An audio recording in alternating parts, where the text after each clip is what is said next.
തുടർച്ചയായി മൂന്നാം ദിവസവും തെരുവ് നായകളുടെ ആക്രമണം. തെരുവ് നായകളെ ഭയന്ന് പുറത്തിറങ്ങാനാകാതായിരിക്കുകയാണ് ചാലക്കുടി നിവാസികൾ.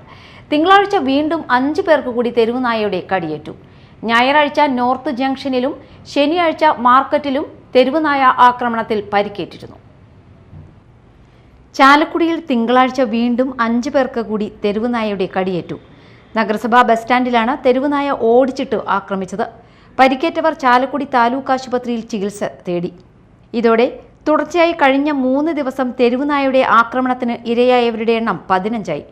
മലപ്പുറം വളാഞ്ചേരി പുളിക്കപ്പറമ്പിൽ അജ്മൽ, കോഴിക്കോട് പള്ളിക്കൽ ബസാർ സ്വദേശി അരുൺ, ആന്ധ്രാപ്രദേശ് സ്വദേശി ജാഫർ, തമിഴ്നാട് സ്വദേശി പെരിയസ്വാമി, നിർമ്മപ്രസിലെ ജീവനക്കാരൻ തിലകൻ എന്നിവരെയാണ് തിങ്കളാഴ്ച നായ കടിച്ച് പരിക്കേൽപ്പിച്ചത്.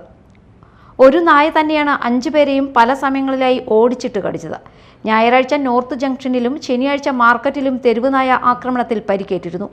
എന്നാൽ തെരുവ് നായ ശല്യം പരിഹരിക്കാൻ നഗരസഭയുടെ ഭാഗത്തു നിന്നും ഒരു നടപടിയും ഉണ്ടാകുന്നില്ലെന്നാണ് പരാതി ഉയരുന്നത്.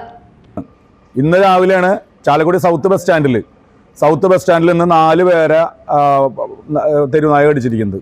ഇത് ഇന്ന് 4 പേരാണുള്ളത്. ഇന്നലെ 3 പേര്, അതിൻ്റെ തലേദിവസം 3 പേര്. ഇപ്പം ഈ 3 ദിവസം തുടർച്ചയായിട്ട് തെരുവ് നായ്ക്കളുടെ ആക്രമണം ഉണ്ടായിട്ടും അതിൽ ഇന്ന് ഉണ്ടായിട്ടും ഒരു നടപടിയും ചാലക്കുടി നഗരസഭയുടെ ഭാഗത്തുനിന്നുണ്ടായിട്ടില്ല എന്ന് പറയുന്നത്. ചാലക്കുടി നഗരസഭ നിരീക്ഷിച്ചുകൊണ്ടിരിക്കുകയെന്ന് പറയുന്നത്. എവിടെയൊക്കെയാണ് അക്രമകാരികളായിട്ടുള്ള തെരുവ് നായ്ക്കളുള്ളത് നിരീക്ഷിച്ചുകൊണ്ടിരിക്കുകയാണ്. ചാലക്കുടിയിലെ ജനങ്ങൾ ഭീതിയിലാണ്. ഈ നിലപാടായിട്ട് മുന്നോട്ട് പോയിട്ടുണ്ടെങ്കിൽ ഈ ശക്തമായിട്ടുള്ള സമരമായിട്ട് LDF നേതൃത്വത്തിൽ മുന്നോട്ട് വരും. യാതൊരു കാരണവശാലും ഇത് പ്രോത്സാഹിപ്പിക്കാൻ പറ്റില്ല. മുനിസിപ്പൽ അധികാരികൾ ഈ അലംഭാവം വെടിഞ്ഞ് അടിയന്തരമായിട്ട് നടപടിയായിട്ട് മുന്നോട്ട് പോകണം. നമുക്ക് പറയാനുള്ള വെച്ചിട്ടുണ്ടെങ്കിൽ ഈ റോമാനഗരം കത്തിയെരിഞ്ഞപ്പോൾ വീണ വായിക്കുന്ന നീറോ ചക്രവർത്തിക്ക് തുല്യമായിട്ടാണ് നമുക്കിപ്പോൾ ഈ ചെയർമാൻ നമ്മൾ കാണുന്നത്. ഇന്നിവിടെ ഈ വിവിധ ഗ്രൂപ്പുകളും എല്ലാം ചേർന്നിട്ടുള്ള ഈ നഗരസഭയിലെ ഭരണകക്ഷിക്കാർ ഈ ഒരു വിഷയത്തിൽ അടിയന്തരമായിട്ട് ഇടപെടണം.